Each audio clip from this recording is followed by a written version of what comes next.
I mean, obviously you've worked across some interesting different areas, but just to take the kind of the contrast of the work that you've done on the manufacturing side versus the services sector.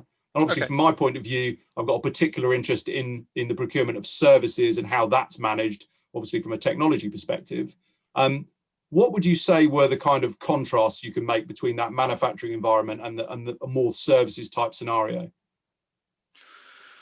So there's a lot of differences. So from a procurement perspective, an obvious difference is how quality is measured.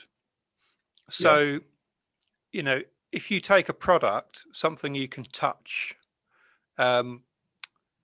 that's made, that's manufactured, and say that you're involved in some capacity in that product. So, you know, you might be buying a raw material or something that goes into it. It's very easy, really, in theory, to see whether it's good or not, whether it's fit for purpose. Both the thing that you've contributed and also the finished product. It's a thing. You can pick it up, you can look at it, you can shake it around, you can smell it, whatever you want to do with it. And you know, if you asked 100 people to look at it, and you had a specification next to it, they should, in theory, be able to say, yes, it meets the spec, or no, it doesn't. You know, it's too small, it's too big, it's too white, whatever, you know. So it's quite objective. With a service, and these are obvious points, but sometimes I think they get overlooked. With a service, I think it's much more subjective. So, you know, if you're assessing whether a service is good quality, for a start, there might not even be a specification, in my experience. So let alone being able to compare it to a specification, there might not even be one.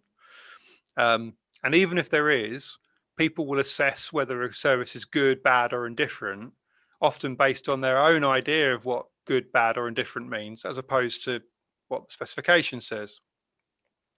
And the other point was, obviously, it's kind of fleeting. So there's no opportunity to go back and say, do you know what, let's have another look at that service and just lift it up and touch it again and examine it. You know, it's gone. It doesn't exist anymore once it's been delivered. So, you know, the initial response is really the only response, and it's subjective. It disappears, as opposed to a thing you can touch and feel that you can look at. And so it makes it much harder, I think, to buy a service than it is to buy a product. And also it makes it much harder to work out whether it's any good or not. Yeah, I think you've captured it really, really well. It's, you know, it's a complex, nuanced thing, buying a service. Whereas, you know, goods and materials, there's plenty of complexity, but it's more like, I would see it more as supply chain complexity, and logistics, complexity within logistics. Often it is, yeah. But it's fairly binary in the sense, you know, you might be picking something from a catalogue, it either is a red widget or it isn't.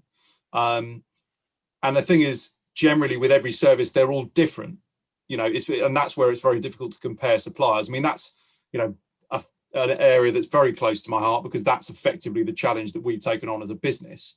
But if you want to measure services and compare suppliers within services, you need to capture the full process, and so you can capture all the information, because clearly there can be qualitative inferences around how well the service was delivered.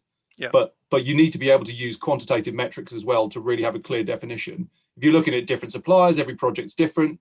But if you understand at a milestone level whether they were on time, you know, what their average cost overrun was, how much scope creep there was, and combine that with the qualitative feedback, then you can get a much more accurate picture, which you can normalize across a population of suppliers that might be doing totally different things.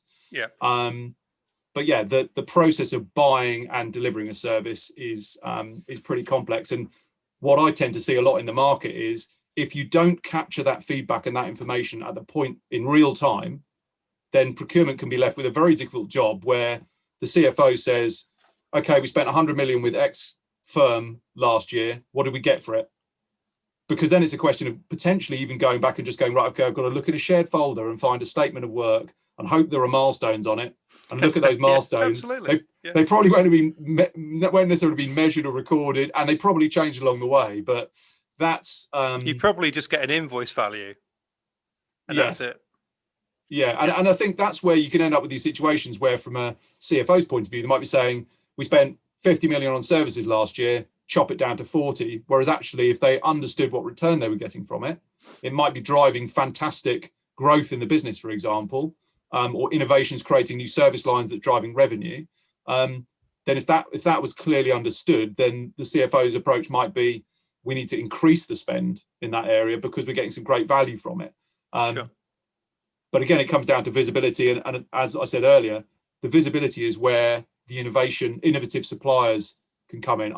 I'd like to think that more big businesses are taking that approach. And I do think probably COVID has moved that forward a bit in terms of considering the wider supply chain. Because if you look at some of the big, massive supply chain problems like PPE, people have had to be super creative and think outside the box to get these things done. And you hear these stories of kind of like almost like unknown suppliers taking on gigantic contracts. Sure. No, I completely agree. And when we get, I think we're going to talk about innovation in a bit. And there's a whole thing about risk. I think that's really important. And I think it's very hard to innovate without taking risks. And I think sometimes, when you're forced, like in the PPE example, when you're forced to take a risk because there's literally no alternative, that's when you can find the most innovative behaviors.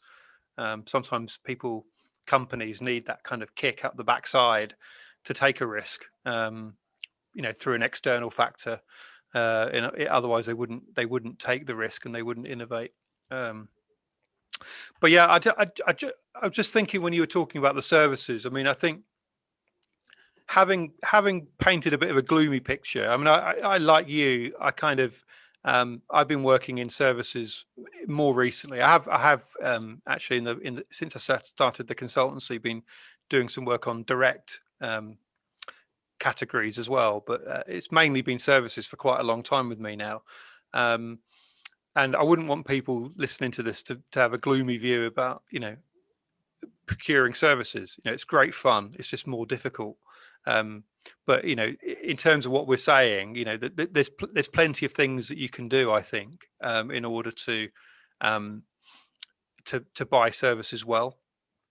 And I think that the mindset's important. If you're procuring services, I think you can't go into it thinking, well, there's nothing that can be done. It's all going to be intangible, and it's all going to be fleeting, and I can't compare anything. It's impossible. I don't think that's the right attitude to take. And I think there's lots of things you can do to buy services well.